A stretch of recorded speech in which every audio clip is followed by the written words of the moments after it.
So, it's 2025, and let's just say a whole bunch of Aussies have had enough. They're over the sky-high rents, the never-ending bills, and the feeling that no matter how hard you work, you're still running on a treadmill that's going nowhere. So, what's the solution? Well, for a growing number of Australians, it's to leave. Yep, they're packing their bags, selling their overpriced homes, or at least trying to, because let's be real, that market is cooked, and jumping on a plane. Not for a quick Euro summer or a cheeky sabbatical. This time, it's serious. They're starting over, abroad, somewhere cheaper, less stressful, maybe with a beach and affordable groceries, a place where you don't need to auction your kidney just to fill up the car or pay for childcare. In today's video, we're diving into the top countries Aussies are escaping to in 2025, and why. From chasing a better work-life balance to finally being able to buy a house without selling your soul, we've got it all covered. So grab your passport, just in case we inspire you, and let's get into where Australians are actually going, and what's pulling them there. Kicking things off with our friendly neighbor across the ditch, New Zealand. Now, it's not exactly fleeing when you're just popping over to NZ, but more and more Aussies are doing exactly that in 2025. And honestly, who can blame them? It's close. There's no language barrier, unless you count trying to understand sweet as, bro. And the lifestyle feels familiar, but less hectic. Sure, Auckland and Queenstown still have eye-watering house prices, but step outside the big cities and you'll find a much more affordable way of life. Think charming small towns, coastal living, and mountain views, without the insane rent. The 2023 fast-track residency changes were a game-changer too, and a huge incentive for those looking to settle somewhere new without diving into a completely foreign culture. Plus, there's the stunning nature, a more laid-back vibe, and way fewer toll roads. You'll trade your coals for a countdown, but honestly, not a bad deal. Just prepare to be asked at least once a week if you've done a Lord of the Rings tour. It's practically a rite of passage. Next up, Bali. Because let's be honest, half of us are already there. But in 2025, Bali isn't just a holiday hangout. It's become a full-on Aussie expat hub. More and more people are heading over, not for 2 weeks, but for the long haul. Remote workers, creatives, semi-retirees, and folks who've just had it with the Aussie grind are trading in the office cubicle for coconuts and co-working spaces. And why wouldn't they? You can rent a dreamy villa in Canggu or Ubud for the same price you'd pay for parking in Melbourne. I'm not even joking. Throw in $3 nasi goreng, weekly massages, and a community of like-minded expats, and suddenly that quick escape turns into, why am I not living here full-time? Indonesia's new digital nomad visa means you can now stay longer without the hassle of constant visa runs. So yes, it's actually legal to live your best tropical life. Of course, it's not all smooth sailing. Bali's traffic is its own beast. Food poisoning is practically a rite of passage, and there's always the risk of turning into that expat who talks about energetic vibrations after one sound bath. Still, for many Aussies, it's a trade-off worth making. This one might surprise you, but Japan is quickly becoming a top destination for Aussies in 2025. We're not just talking about Tokyo anymore. Aussies are branching out to cities like Fukuoka, Osaka, and even smaller charming places like Kumamoto. Why? Because once you step outside the mega metros, Japan becomes surprisingly affordable and insanely efficient. Everything runs on time, public transport is world-class, and you could eat your dinner off the footpath. Not that you should.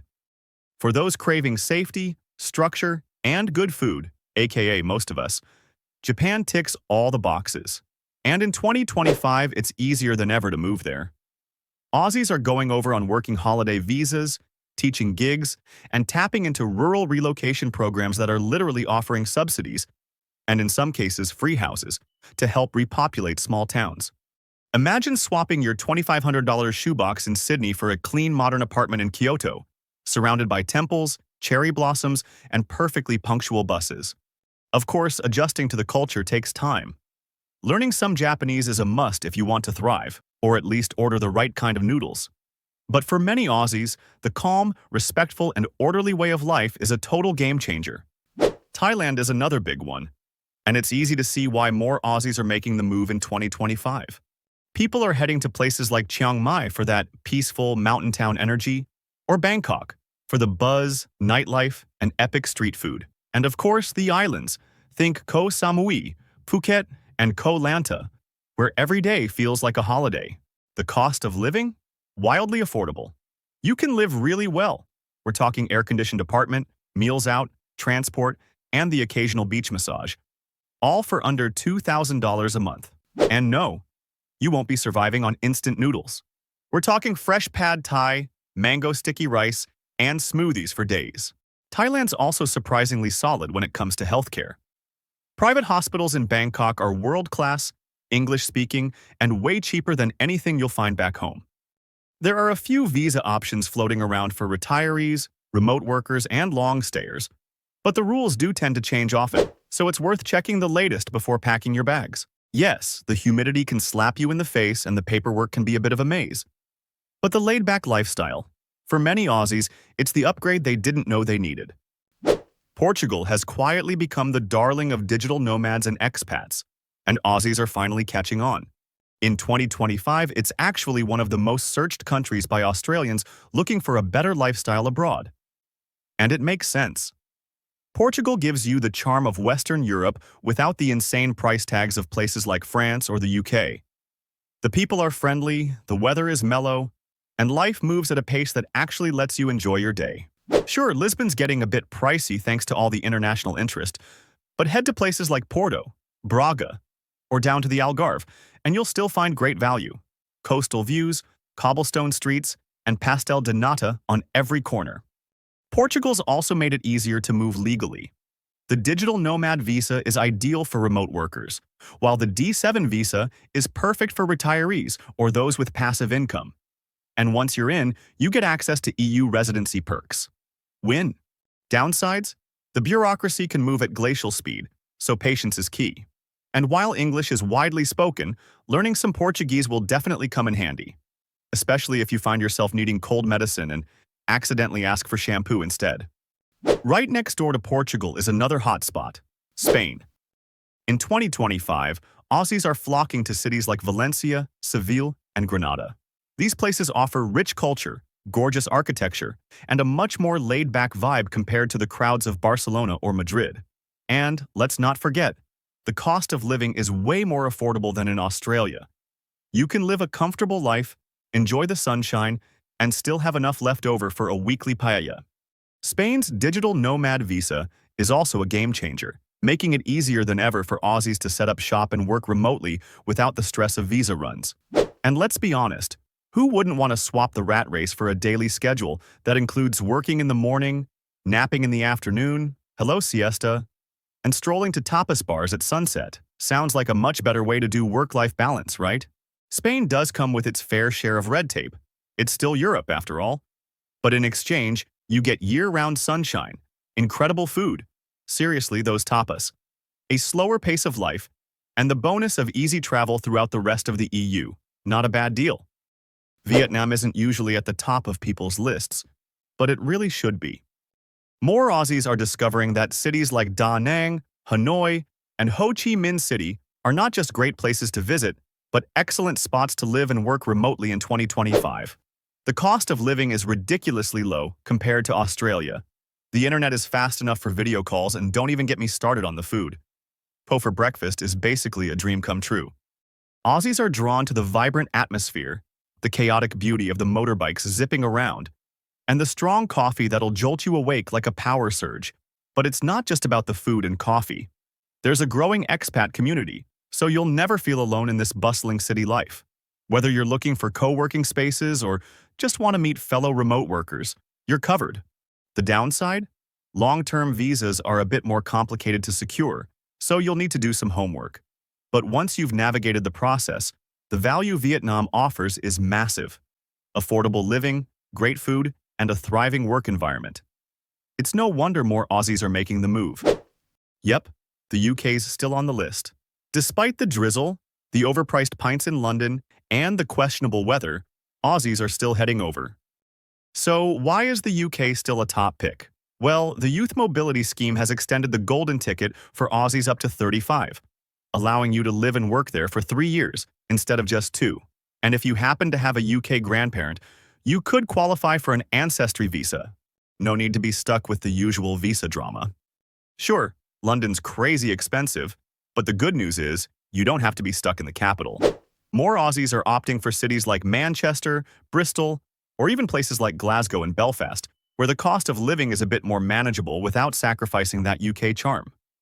Remote workers, in particular, are flocking to these spots for the vibrant culture and the relatively lower rent. Plus, being in the UK puts you right on the doorstep of Europe. A weekend in Italy? Why not? Quick trip to Paris? Go ahead. Even if you can't count on trains running on time, the travel options around Europe are unbeatable. Greece is starting to show up more on Aussie radar, and for good reason. If you've ever dreamed of living on a sun-soaked island while sipping ouzo, 2025 could be your year. From Athens to Crete, and even the tiniest villages you've never heard of, Greece is proving to be a more affordable and appealing option for Aussies looking to stretch their savings. The cost of living is significantly lower than in Australia. The food is out of this world. Hello, fresh seafood and feta. And the locals are some of the warmest people you'll ever meet. The Greek government has made it even easier for remote workers to settle in with new visas for digital nomads and self-employed folks. And as an added bonus, if you bring your remote job with you, you can get a discount on income tax. Talk about motivation to move, right? Sure, there are some downsides, like the occasional power outage or slower Wi-Fi in rural areas. But honestly, if you're chilling on a balcony with a glass of wine overlooking the sparkling Aegean Sea, those little inconveniences might just feel like a fair trade-off. Not to mention, it's Greece. Hard to complain when the scenery is this good. Last on the list, Mexico. Okay, it's a bit further from home, but in 2025, more Aussies are making the move to Mexico, especially to cities like Mexico City, Oaxaca, and Merida. And honestly, it's easy to see why. Mexico is vibrant, affordable, and brimming with life. The food is next level. Think tacos, tamales, and endless fresh guacamole. The locals are incredibly welcoming, and if you're working online, your Aussie dollars stretch way further than they would back home.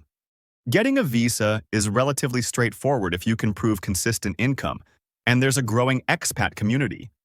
So if your Spanish is still stuck at the taco level, you won't be completely on your own. Plus, with affordable housing, healthcare, and lifestyle, it's a great option for those looking to change things up without breaking the bank. Of course, like anywhere, there are some downsides. Safety can be a concern in certain areas, so it's important to pick your location wisely. But for the adventurous Aussie looking for a mix of culture, history, and sunshine, Mexico offers a wild, beautiful opportunity that's hard to ignore. So, whether it's escaping sky-high rent, chasing better weather, or just wanting to feel like your paycheck actually gets you something, more and more Australians are saying, why not, and making the move overseas.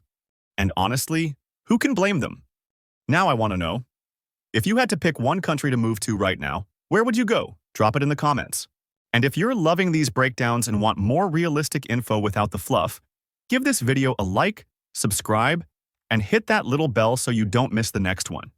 Catch you in the next video, maybe from a beach in Bali or a tapas bar in Valencia. Who knows? Stay curious, stay cheeky, and maybe start packing? Peace out.